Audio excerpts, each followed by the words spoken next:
high bare hills, an hour or two north from Adelaide, still hold the fragments of earlier glory days. In the 1840s, this was copper country. Two groups, the Knobs and Snobs, competed to mine the rich lode. The Snobs won and formed the South Australian Mining Association. The town they built in 1846 became Burra, Australia's first privately owned company mining town.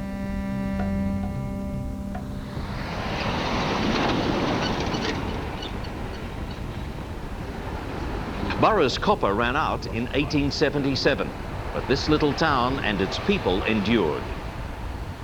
The town attracts a great many visitors from interstate, and I think one of the features of South Australian towns, and of Burra in particular, is the predominance of stone buildings that dominate both domestic architecture and also the public buildings.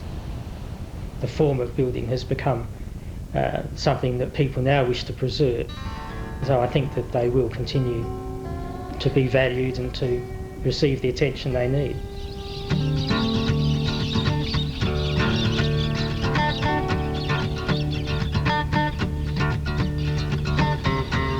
We're standing in front of the Redruth jail. It's the first jail built outside of Adelaide. It was built in 1856 and it's in Burra North. People were locked up in this jail for what we see nowadays as fairly petty offences. Riding on the train without a ticket, disobedience, jumping ship, deserting one's wife. The sorts of things that I think we just get wrapped over the knuckles for these days, or just told by the policeman, don't do it again. For its time, this jail was escape-proof. High domed ceilings and solid rubble stone walls, you'd have to crawl over broken glass to clear the outer wall.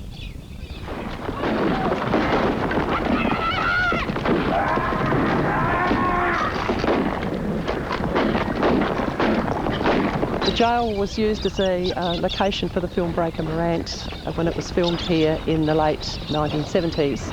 I'm not sure I like you place enough to help you.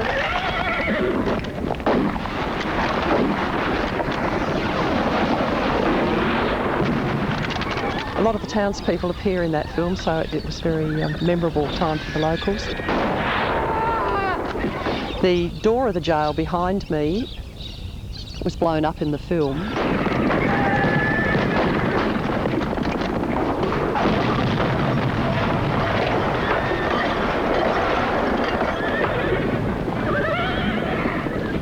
Of course, they didn't blow up the original door. They actually took these doors off, built replicas, and then replaced them.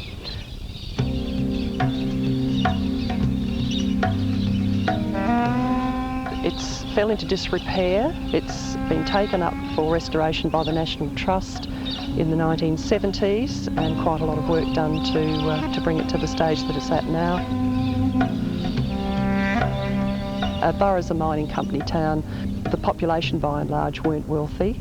They were poor miners, and so we don't have the opulence of some of the gold mining towns that you see in Victoria and New South Wales. The restoration and revival of old buildings goes on, and while the mines closed 130 years ago, the community of Burra continues its passion to preserve its rich vein of South Australian history.